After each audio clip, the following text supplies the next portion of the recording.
Good morning बच्चों। आज पिछले क्लास में तुम लोगों को पढ़ाए थे अर्थव्यवस्था क्या है, अर्थव्यवस्था के प्रकार कितने हैं और औद्योगिक अर्थव्यवस्था के परिणाम क्या हुए। ठीक है, आज आगे देखेंगे इस सामाजिक संस्थाओं को समझना चैप्टर में से राजनीतिक संस्था देखेंगे। राजनीतिक संस्था होती है कि ये विशेष करके पॉलिटिकल साइंस में है, राजनीति विज्ञान में है कि राजनीति विज्ञान का आरंभ और अंत राज्य से होता है। ये गार्लर के अनुसार कुछ राजनीतिक संस्थाएं ऐसी जैसे राज्य है, दबाव समूह है, सत्ता है, ये सब राजनीतिक संस्थाएं हैं। तो इस राजनीतिक संस्था में राज्य को अगर हम देखें तो राज्य का राजनीतिक विज्ञान का जो आरंभ और अंत होता है वो राज्य से ही होता है, ऐसा समाजशास्त्री गार्लर का विचार है। ठीक है, अब हम लोग देखेंगे उसमें राजनीतिक संस्था में पहली संस्था जो है वो राज्य के बारे में देखेंगे और उसकी परिभाषा देखेंगे। तो राज्य की परिभाषा अगर हम देखते हैं, पहले तो सबसे पहले समझे कि राज्य है क्या, वास्तव में है क्या। राज्य एक ऐसा वातावरण है, समाज का एक ऐसा वातावरण है जहाँ पर व्यक्ति के व्यक्तित्व का समाजीकरण होता है, व्यक्ति के व्यक्तित्व का समाजीकरण होता है।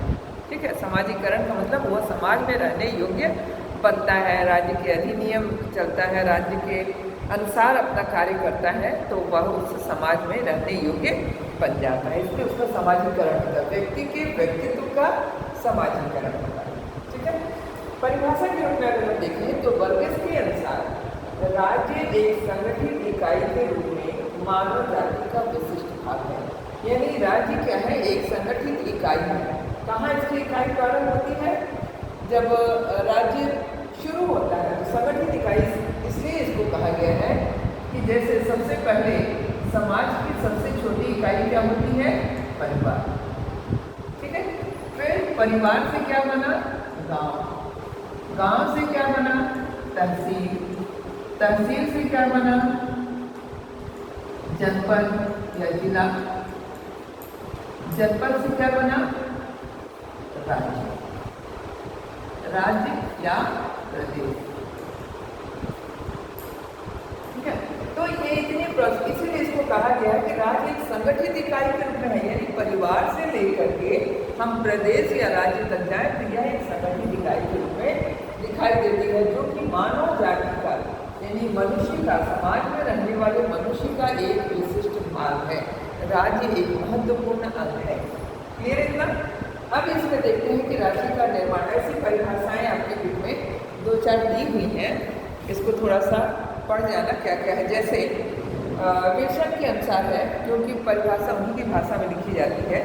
विल्सन के अनुसार राज्य एक ऐसा जन समूह है जो एक निश्चित प्रदेश में नियम या विधि द्वारा संगठित है।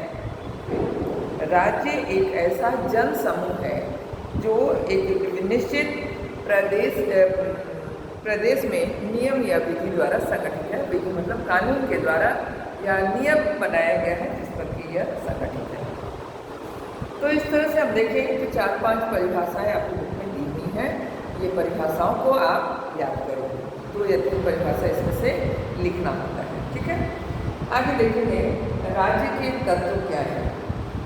अरस्तु के अनुसार अगर हम देखें तो राज्य के 2 तत्व हैं। कौन कौन से हैं? एक मानव समूह है और एक उसका उद्देश्य होता है, क्योंकि मानव समूह के राज्य में उन्हीं चीज़ों का समावेश किया जाता है जिससे मानव समूह के उद्देश्य की पूर्ति होती है। तो अरस्तु ने इसको अपने तत्व के रूप में इसको बताया कि 2 प्रकार के तत्व से बना है, लेकिन कई समाजशास्त्रियों ने अलग अलग दिया राज्य के तत्व के बारे में। तो आज हम लोग उसके आगे देखेंगे कि राज्य के तत्व जो है निचोड़ अगर हम निकालें तो सभी समाजशास्त्रियों का मिला करके 3-4 तत्व यहाँ दिए हुए हैं। पहला है संगठित जन समूह। राज्य के निर्माण के लिए संगठित जन समूह यानी जनसंख्या होनी निश्चित होती है, जनसंख्या इसकी निश्चित होती है। जैसे माने जनसंख्या अगर नहीं है तो ये संगठित जन समूह है ही नहीं। जैसे प्लेटो ने कहा था प्लेटो ने अपना आकलन दिया था, उसने कहा कि जनसंख्या अगर 5000 के ऊपर है, लगभग उन्होंने 5040 की जनसंख्या दी है कि अगर 5040 है तो वह राज्य माना जाएगा। इसी तरह से रूसो ने 10,000 कहा था। रूसो का जो था उन्होंने 10,000 कहा था, और अरस्तु ने 1 लाख कहा था। अरस्तु का था 1 लाख। इस तरह से जनसंख्या के आधार पर अगर हम देखें तो ये एक संगठित जनसमूह राज्य का निर्माण करता है। दूसरा है निश्चित भूखंड। भूखंड का मतलब एक भूभाग जो निश्चित क्षेत्र में होता है, जहाँ पर लोगों का निवास होता है। जनसमूह तो होते ही हैं, जैव घटक जो कहलाते हैं वो तो रहेंगे ही, उसके साथ साथ उसके अजैव घटक, मैंने जैव घटक में केवल वो नहीं कि मनुष्य है, इसमें अजैव घटक भी है, नदी है, तालाब है, सरोवर है, अन्य जीव जंतु हैं, नदियाँ हैं। ये सारी चीज़ें जो होती हैं इस भूखंड में पाई जाती हैं, वह सब राज्य का हिस्सा होता है। क्लियर है ये? केवल जनसंख्या को हम राज्य नहीं कहेंगे, बल्कि उस जनसंख्या, जहाँ जनसंख्या निवास करती है, उस क्षेत्र में रहने वाले जो भी अजैविक घटक हैं, अजैविक का मतलब नॉन लिविंग, जैसे नदी, तालाब, पहाड़, पेड़ पौधा लिविंग है, जीव जंतु, ये सब इसी में आ जाते हैं, तो राज्य का निर्माण। तीसरा होता है सरकार। सरकार वो होती है कि जिसके द्वारा एक नियम या विधि के माध्यम से जो बनाए जाते हैं, कानून की देखरेख जो बनाए जाते हैं, वह सरकार कहलाती है। सरकार के द्वारा जो नियम बनाए जाते हैं उसका यह संगठित जन समूह उसका पालन करता है। संगठित जन समूह उसका पालन करता है, जिसकी वजह से वो सरकार के अंतर्गत आता है। तो ये 3 चीज़ें तो मुख्य रूप से होती हैं। चौथी चीज़ जो होती है बहुत इम्पॉर्टेंट है, संप्रभुता कहलाती है। संप्रभुता। कहने का मतलब कि संप्रभुता राज्य का प्राण होता है। संप्रभुता जो होता है राज्य का प्राण होता है। अगर परिभाषा के रूप में हम देखें तो परिभाषा के रूप में इसका अर्थ के रूप में अगर देखें कि राज्य का अंतिम तत्व है जो सर्वोत्कृष्ट प्रभुसत्ता होती है या संप्रभुता कहलाती है। यदि ये नहीं है तो राज्य नहीं हो सकता है, अर्थात संप्रभुता के अभाव में राज्य नहीं होता है। इस प्रकार राज्य हम उसको कहते हैं जिसमें संगठित जनसमूह हो, निश्चित भूखंड हो और सरकार हो, तथा साथ ही साथ संप्रभुता हो, अर्थात जो बाहरी, आंतरिक और बाह्य गतिविधियों को नियंत्रित करने का जो अधिकार रखता हो, वह राज्य का रहता है। यह संप्रभुता प्रत्येक राज्य के पास होती है। लेकिन मुख्य रूप में अगर हम देखें तो इस संप्रभुता का अधिकार जो है वह देश को है, क्योंकि भारत एक गणराज्य है। गणराज्य का मतलब राज्य का समूह जो होता है, तो कई राज्यों का समूह होने के कारण से भारत के पास जो संप्रभुता होती है वह पूर्ण रूप से बाह्य और आंतरिक नीतियों का निर्धारण करती है, लेकिन राज्य की अपनी संप्रभुता होती है। इसीलिए संप्रभुता को राज्य का प्राण कहा जाता है। यदि संप्रभुता नहीं है तो वह राज्य नहीं है। तो इस तरह से राज्य के कुछ तत्व हो गए। आगे देखेंगे इसमें राज्य के प्रकार, इसको बताते हैं राज्य के प्रकार।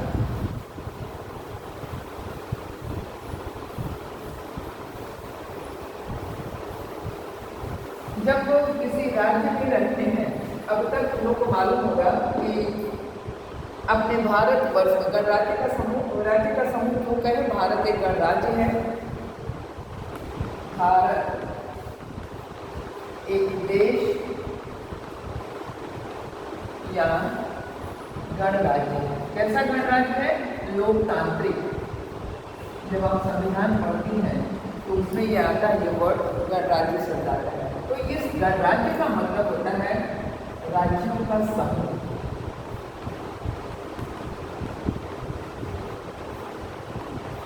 तो अब तक भारतवर्ष में कुल कितने राज्य हैं? राज्य हो गए 29 और केंद्र शासित हो गए। नाम सबका आप अपने गूगल से सर्च कर लेंगे, इतना लिखने का समय भी नहीं है। और केंद्र शासित राज्य हैं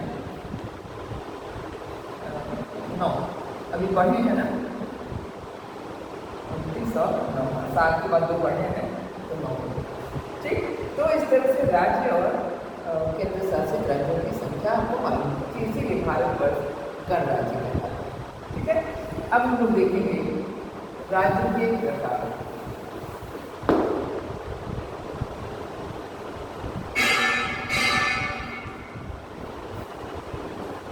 राज्य के प्रकार, राज्य कितने प्रकार के हैं? तो अगर प्रकार के आधार पर देखें, इनकी संरचना के आधार पर देखें तो 4 प्रकार के। नगर राज्य, दूसरा है साम्राज्य, नाम से भी स्पष्ट हो रहा होगा। तीसरा है उपनिवेशवादी राज्य,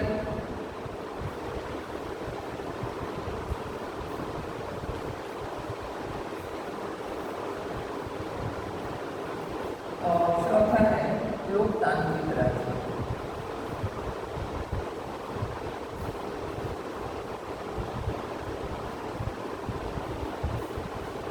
देखो नगर राज्य क्या होता है, क्योंकि सब राज्यों की प्रकृति एक समान नहीं होती है। जैसे उत्तर प्रदेश की प्रकृति जो है वो अलग है, उत्तराखंड की प्रकृति अलग है, मध्य प्रदेश की अलग है। सभी राज्यों की प्रकृति, वहाँ रहन सहन, खान पान सब कुछ बिल्कुल अलग होता है।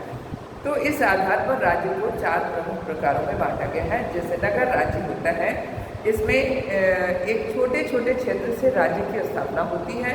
इसका मुखिया कोई सामंत या राजा होता है, जिसमें राजा अथवा सरदार के आदेश ही कानून होता है तथा राज्य की संपूर्ण सत्ता उसी राजा और उसके पदसेवकों के हाथ में होती है।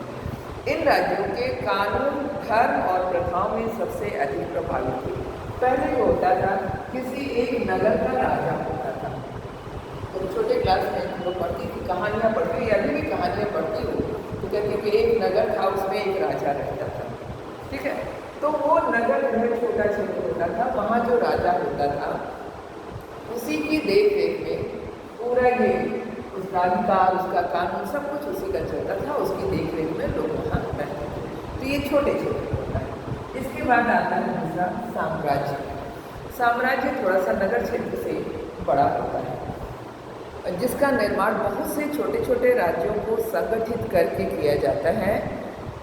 प्रत्येक नगर राज्य का राजा अथवा सरदार एक साम्राज्य की अधीनता स्वीकार करके अपने अपने राज्य से उसे एक निश्चित धन उपहार के रूप में देता रहता था। विभिन्न साम्राज्यों के बीच युद्ध और संघर्ष सामान्य घटनाएं थीं, जो कि पहले भी चलता रहता था। और वह जो साम्राज्य का जो अधिकारी, साम्राज्य का जो राजा होता था, वह इस नगर राज्य को, जितने राज्य उसके अधीन होते थे, उनकी सुरक्षा करता था और युद्ध इत्यादि से उनको बचा करके रखता था। कहने का मतलब कि नगर राज्य जो होता था वह साम्राज्य के अधीन होता था। यह नगर से थोड़ा सा बड़ा क्षेत्र है, साम्राज्य जो है बड़ा क्षेत्र, यानी कई छोटे छोटे नगर राज्य इस साम्राज्य में संबंधित रहते थे, जुड़े रहते थे।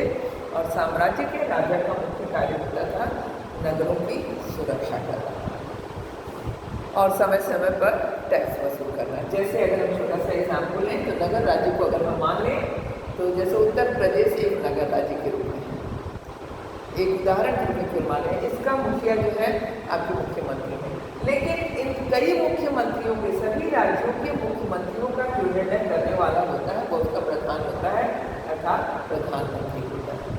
ठीक है, तो साम्राज्य थोड़ा बड़ा हो गया, छोटे क्षेत्रों से बड़े क्षेत्र हो गया। उपनिवेशवादी राज्य, उपनिवेशवाद पहले भी इसके पहले बताए हैं कि उपनिवेशवाद में ऐसा देश जो कि वहाँ न रहते हुए भी अपना आधिपत्य जमा सके। जैसे ब्रिटिश सरकार हमारे यहाँ जाने के बावजूद भी अभी उनका आधिपत्य है। जैसे कहते हैं बच्चे की हम लोग मल्टीनेशनल कंपनी में काम करते हैं। मल्टीनेशनल कंपनी क्या है? ये विदेशों के द्वारा दी गई औद्योगिक अर्थव्यवस्था है। तो ये विदेशी हमारे यहाँ रहते नहीं है, ब्रिटिश सरकार यहाँ नहीं है, लेकिन उनके कुछ नियम और कानून हमारे यहाँ आज भी चलते हैं।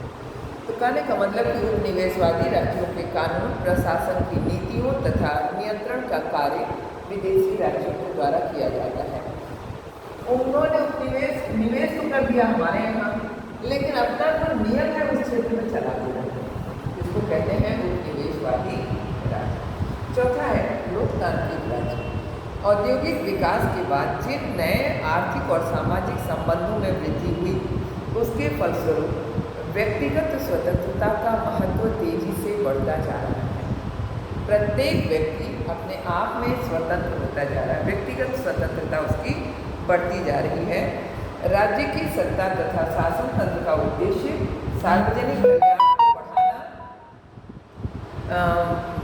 सार्वजनिक कल्याण को बढ़ाना और जनसाधारण की जरूरतों को पूरा करना होता है। ऐसे राज्यों में सत्ता का केंद्रीकरण किसी एक व्यक्ति के हाथ में न होकर के जनता द्वारा चुने गए प्रतिनिधियों के द्वारा होता है। जैसे हमारा भारतवर्ष है, भारतवर्ष एक लोकतांत्रिक राज्य है। अब यहाँ एक लोकतांत्रिक राज्य कर रहे हैं। राज्य इसलिए कर रहे हैं कि सभी राज्यों में प्रत्येक व्यक्ति को स्वतंत्रता है अपने अधिकार की। भारत एक लोकतांत्रिक राज्य है या गणराज्य है, क्योंकि यहाँ प्रत्येक व्यक्ति को अपने कार्य करने की स्वतंत्रता है। और ऐसा नहीं है कि किसी एक के द्वारा वह पूरा राज्य को कंट्रोल नहीं किया जाए, क्योंकि यहाँ जनता के द्वारा हर व्यक्ति को अपना अधिकार देने का स्वतंत्रता मिली हुई है। तो जनता के द्वारा चुने गए प्रतिनिधियों को ही उस लोकतांत्रिक राज्य का आधिपत्य दिया जाता है। तो ये 4 पॉइंट हो गए, नगर राज्य, साम्राज्य, उपनिवेशवादी राज्य और लोकतांत्रिक राज्य। ये राज्य के 4 प्रकार हैं। ठीक है। अब इसके बाद देखेंगे कि राज्य के कार्य क्या क्या हैं।